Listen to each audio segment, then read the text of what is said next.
Donald Trump نے Truth Social پر post کیے گئے اپنے حالیہ بیان میں اپنی جانب سے ایران کے ساتھ ایک معاہدے کے تہہ پا جانے کا اعلان کر دیا ہے۔ لگتا ہے کہ صدر ٹرمپ نے اپنی وکٹری سپیچ کی ہے اور اب وہ کیونکہ پسپا ہو رہے ہیں تو لہذا فتح کی تقریر کرتے ہوئے اب وہ پیچھے ہٹ رہے ہیں۔ ڈونلڈ ٹرمپ مزید کہتے ہیں کہ جو انرچ یورینیم کو تباہ کر دیا جائے گا کوئی رقم ادا نہیں کی جائے گی، یعنی no money will be paid to Iran.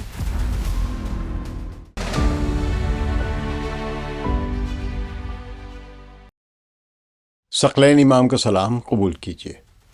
Donald Trump نے ٹروتھ سوشل پر پوسٹ کیے گئے اپنے حالیہ بیان میں اپنی جانب سے ایران کے ساتھ ایک معاہدے کے تہہ پا جانے کا اعلان کر دیا ہے، مگر تاحال کسی بھی معاہدے کے مشترکہ اعلان کا کہیں بھی ذکر نہیں ہے۔ لگتا ہے کہ صدر ٹرمپ نے اپنی وکٹری سپیچ کی ہے اور اب وہ کیونکہ پسپا ہو رہے ہیں تو لہذا فتح کی تقریر کرتے ہوئے اب وہ پیچھے ہٹ رہے ہیں۔ انہوں نے اپنے بیان میں کہا ہے کہ ایران کو اس بات پر متفق ہونا ہوگا کہ وہ کبھی بھی ایٹمی ہتھیار یا بم نہیں بنائے گا۔ آپ نے ہرمز فوری طور پر کھولی جائے گی، دونوں سمتوں میں جو بحری آمد و رفت پر کوئی ٹول یا رکاوٹ نہیں ہوگی۔ اگر سمندر میں بارودی سرنگیں موجود ہیں تو انہیں فوری طور پر ختم کیا جائے گا، اور ہم نے یعنی امریکہ نے اپنی طاقتور زیر آب مائن سویپرز کے ذریعے ان میں سے کئی سرنگیں تباہ کر دی ہیں اور باقی ایران خود ختم کرے گا۔ ہماری عظیم اور بے مثال نیول بلاکیڈ کی وجہ سے جو جہاز پھنسے ہوئے تھے اب وہ واپس اپنے گھروں کی طرف جا سکتے ہیں۔ اپنے خاندانوں کو میرا سلام کہیں۔ تو ڈونلڈ ٹرمپ مزید کہتے ہیں کہ جو انرچ یورینیم ہے، جسے بعض اوقات وہ نیوکلیر ڈسٹ بھی کہا جاتا ہے یا کہلایا جاتا ہے، یہ زمین کے اندر پہاڑوں کے ملبے تلے ایک دفن اور جو بہت سارے طاقتور B-2 بامبر کے حملوں کے بعد وہاں موجود ہے، اسے امریکہ نکالے گا۔ دنیا میں صرف امریکہ اور چین کے پاس ایسی ٹیکنالوجی یا ٹیکنالوجیکل صلاحیت موجود ہے جو یہ کام کر سکتی ہے۔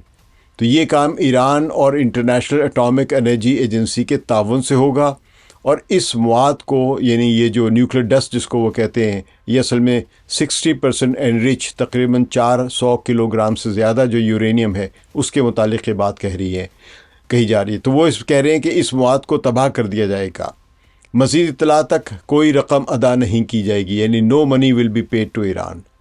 دیگر کئی معاملات پر بھی اتفاق ہو چکا ہے۔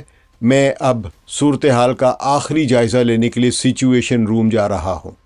یہ ڈونلڈ ٹرمپ کی پوسٹ ہے آج کی تازہ ترین۔ اگر صدر ڈونلڈ ٹرمپ کے اس بیان کو غور سے دیکھا جائے تو واضح محسوس ہوتا ہے کہ یہ صرف ایک سفارتی اعلان نہیں بلکہ ڈونلڈ ٹرمپ کے مخصوص سیاسی انداز میں دی گئی ایک وکٹری سپیچ یعنی فتح کا خطاب ہے۔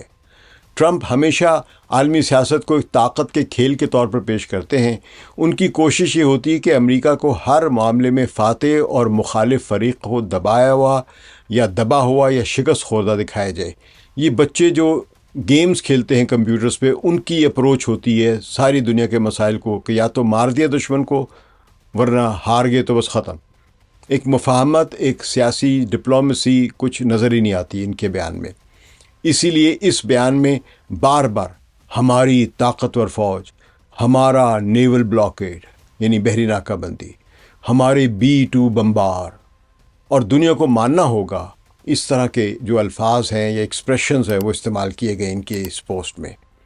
تو یہ انداز دراصل امریکی عوام، ریپبلکن ووٹرز، اسرائیل اور خلیجی اتحادیوں کو ایک پیغام ہے کہ امریکہ نے ایران کو مذاکرات کی میز پر آنے پر مجبور کیا اور ایران نے سب کچھ مان بھی لیا ہے۔ ٹرمپ اس پورے عمل کو ایک ایسی کامیابی کے طور پر پیش کرنا چاہتے ہیں جیسے کہ واشنگٹن نے فوجی اور سیاسی دباؤ کے تحت تہران کو مکمل طور پر جھکا دیا ہو۔ ان کی زبان میں ایک عمومی قسم کی سفارتی نرمی یا خوش لہجہ جو ہوتا ہے اور وہ موجود ہی نہیں ہے، اور صرف طاقت کے اظہار کا عنصر جو ہے یہ بہت زیادہ نظر آ رہا ہے۔ لیکن جب ان کے اس بیان کو زمینی حقائق اور مختلف ذرائع سے آنے والی معلومات کی روشنی میں دیکھا جاتا ہے تو تصویر کافی پیچیدہ ہو جاتی ہے۔ حقیقت یہ ہے کہ ایران نے ابھی تک ان تمام نکات کی تصدیق نہیں کی جن کا ذکر ٹرمپ نے اپنے بیان میں کیا ہے۔ ایرانی قیادت کی طرف سے اس قسم کی کوئی واضح توثیق سامنے نہیں آئی کہ تہران نے اپنا ایٹمی پروگرام مستقل طور پر محدود کرنے یا امریکہ کو ایرانی جو انرچ یورینیم ہے وہ دینے کی یا ان کو حوالے کرنے کی اجازت دے دی ہے ایران نے، یا اس پر رضامندی ظاہر کر دی، ایسا کوئی ہمیں بیان نظر نہیں آتا۔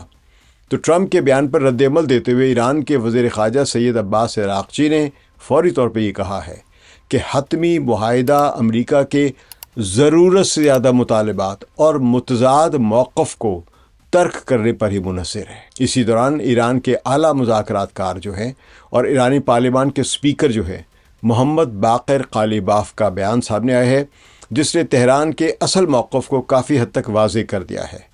قالیباف نے اپنے ایکس اکاؤنٹ پر لکھا ہے کہ ہم مذاکرات کے ذریعے نہیں بلکہ میزائلوں کے ذریعے مراعات حاصل کرتے ہیں، یعنی ان کا یہ اشارہ ہے کہ ایران نے جنگ لڑی ہے تو اس کو کچھ کنسیشنز مل رہی ہیں۔ تو وہ کہتے ہیں باقر قالیباف کے مذاکرات میں ہم انہیں صرف سمجھاتے ہیں۔ یہ جملہ دراصل ایرانی سوچ کی بنیاد کو ظاہر کرتا ہے۔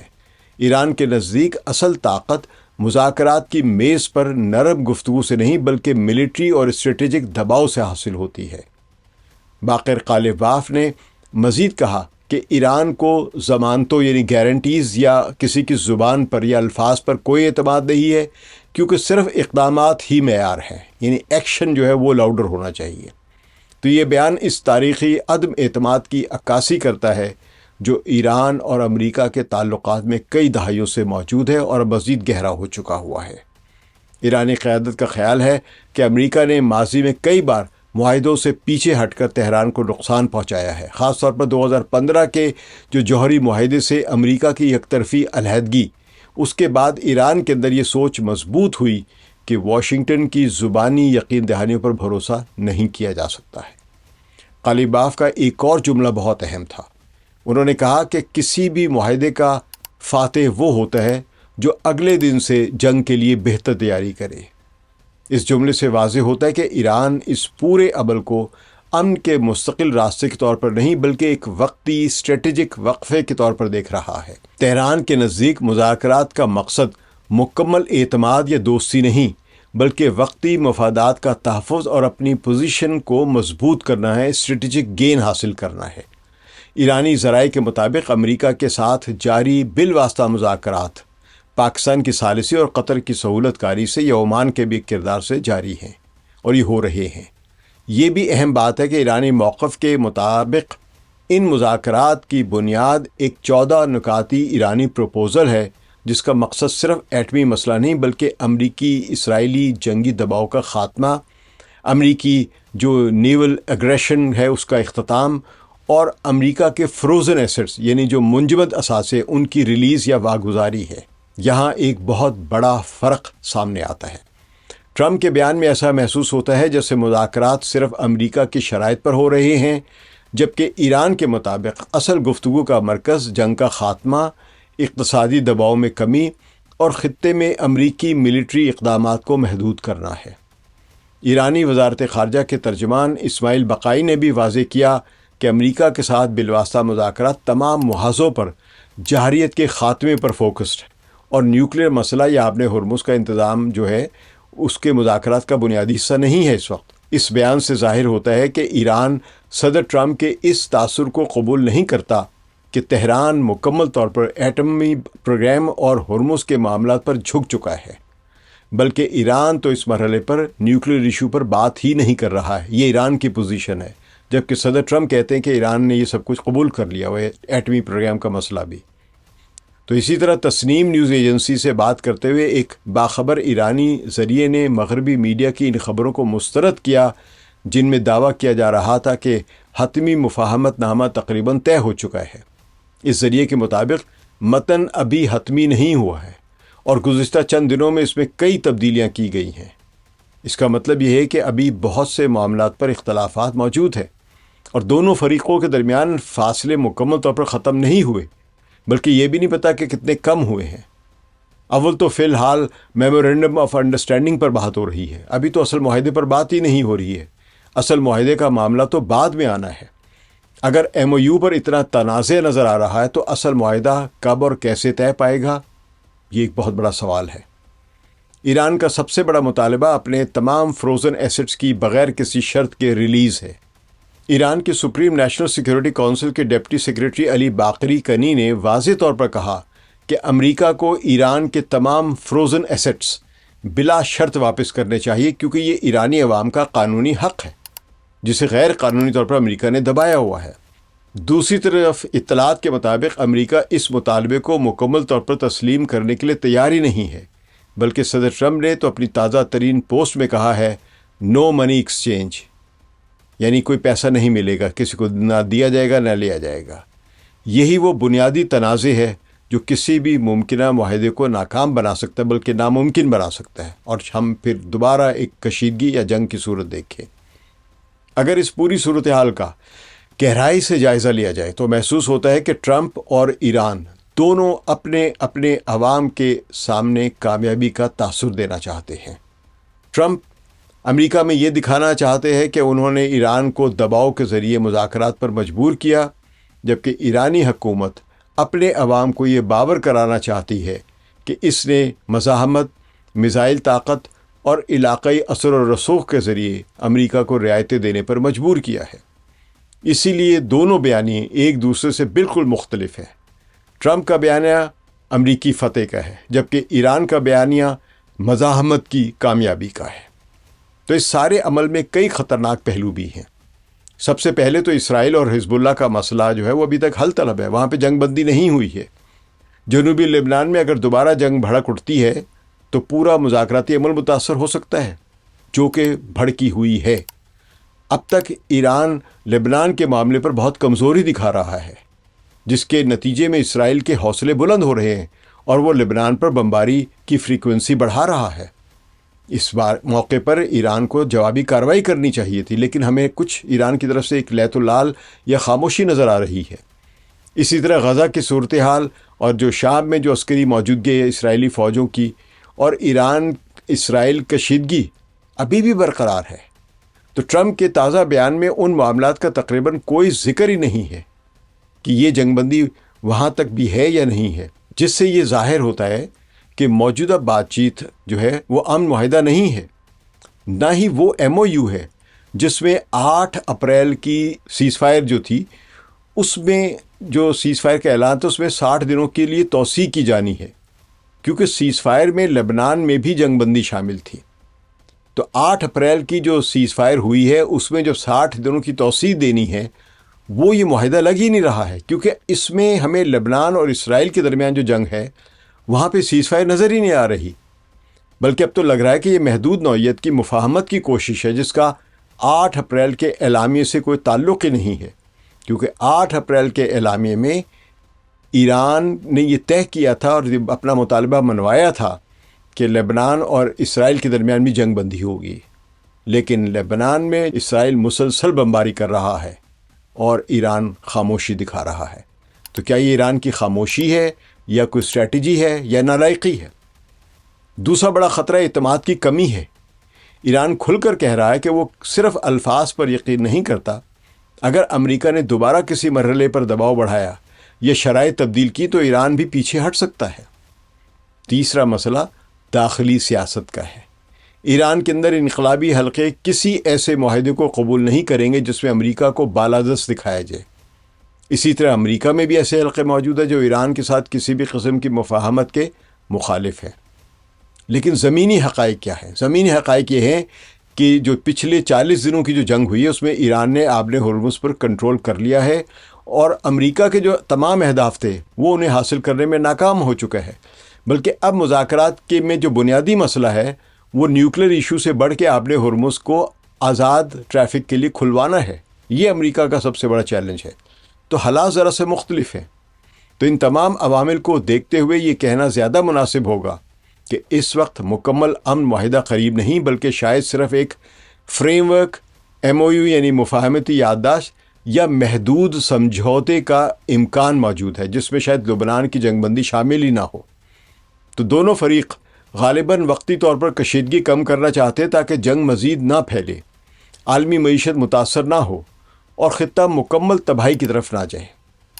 لیکن یہ سب کچھ ایران کی ان کامیابیوں کے لیے تباہ کن ہوگا جو اس نے جنگ میں حاصل کی ہیں۔ غالیباف کی یہ بات درست ہے کہ ایران نے جو کچھ بھی حاصل کیا وہ میزائلوں سے حاصل کیا ہے، لیکن اب ایران میزائلوں سے زیادہ مذاکرات پر بھروسہ کر رہا ہے۔ اسرائیل نے ابھی تک سیز فائر پر عمل درآمد نہیں کیا ہے، لیکن ایران کے میزائل ٹھنڈے پڑے ہوئے ہیں۔ کیا ایران اپنے اعلانات کے باوجود عملاً لبنان کو چھوڑ دے گا؟ یہ بھی شک اب بڑھ رہا ہے۔ لیکن یہ بھی حقیقت ہے کہ ایران کے لیے ٹرمپ کے بیان میں شامل کئی نکات ناقابل قبول محسوس ہوتے ہیں۔ تہران نہ تو خود کو شکست خوردہ ظاہر کرنا چاہتا ہے، نہ اپنی اسٹریٹجک پوزیشن مکمل طور پر چھوڑنے کے لیے تیار ہے، اور نہ ہی وہ امریکہ پر مکمل اعتماد کرتا ہے۔ اسی لیے یہ پورا عمل کسی بھی تعطل یا ناکامی کا بھی شکار ہو سکتا ہے۔ لیکن ایران میں پھر بھی ایک ایسا طبقہ ہے جو ہر حال میں مذاکرات کی طرف آگے بڑھنا چاہتا ہے۔ یہ سب سے بڑا خطرناک طبقہ ہے ایران کے لیے، خطے کے لیے اور مزاحمت کے لیے۔ آخر میں شاید سب سے درست بات یہی ہوگی کہ موجودہ صورتحال کو نہ مکمل امن کہا جا سکتا ہے اور نہ مکمل جنگ۔ یہ دراصل ایک نازک اور غیر یقینی عبوری مرحلہ ہے جہاں امریکہ، ایران، اسرائیل اور خطے کی دیگر طاقتیں اپنے اپنے مفادات، سیکیورٹی خدشات اور سیاسی ساکھ کو بچانے کی کوشش کر رہی ہیں۔ ٹرمپ اس پورے عمل کو امریکی طاقت کی فتح کے طور پر پیش کرنا چاہتا ہے، جبکہ ایران اسے اپنی مزاحمت، میزائل طاقت اور اسٹریٹجک پیشنس یعنی اسٹریٹجک صبر کی کامیابی قرار دے رہا ہے۔ دونوں فریق اپنے عوام کو یہ تاثر دینا چاہتے ہیں کہ وہ دباؤ میں نہیں آئے۔ ادھر اسرائیل بھی لبنان اور غزہ پر اپنے حملے جاری رکھ رہا ہے، بلکہ بڑھا دیے ہیں۔ تو حقیقت یہ ہے کہ اس وقت اگر کوئی پیش رفت ممکن بھی ہے تو وہ شاید صرف ایک محدود فریم ورک، مفاہمتی یادداشت یا وقتی سمجھوتے کی صورت میں ہوگی، جس کا مقصد فوری کشیدگی کو کم کرانا اور خطوں کو ایک بڑی جنگ سے بچانا اور آبِ ہرمز کھلوانا ہے۔ لیکن چونکہ بنیادی تنازعات جیسے کہ ایران اسرائیل دشمنی، غزہ، جنوبی لبنان، امریکی سینکشنز اور ایران کے فروزن ایسٹس اور خطے میں ملٹری جو موجود ڈپلائمنٹس ہیں، یہ سب کے سب موجود ہیں، یہ اپنی جگہ پر موجود ہے۔ اس لیے کسی بھی معاہدے کو حتمی اور امن تصور کرنا قبل از وقت ہوگا۔ یہی وجہ ہے کہ آنے والے دنوں میں یہ مذاکرات یا تو ایک محدود سمجھوتے کی شکل اختیار کریں گے، یا بنیادی تنازعات برقرار رہیں گے، یا پھر باہمی عدم اعتماد، سیاسی دباؤ اور علاقائی کشیدگی کے باعث دوبارہ تعطل کا شکار ہو سکتے ہیں، جس میں جنگ کی بھی صورت بن سکتی ہے۔ فی الحال امریکہ وکٹری سپیچ دے کر آبِ ہرمز کھلوانا چاہتا ہے۔ دیکھتے ہیں کہ 6000 سال پرانی تہذیب اب کس طرح شطرنج کی بساط پر شہمات دیتی ہے یا خود شہمات ہوتی ہے۔ شکریہ۔ ثقلین امام کو اجازت دیجیے۔ خدا حافظ۔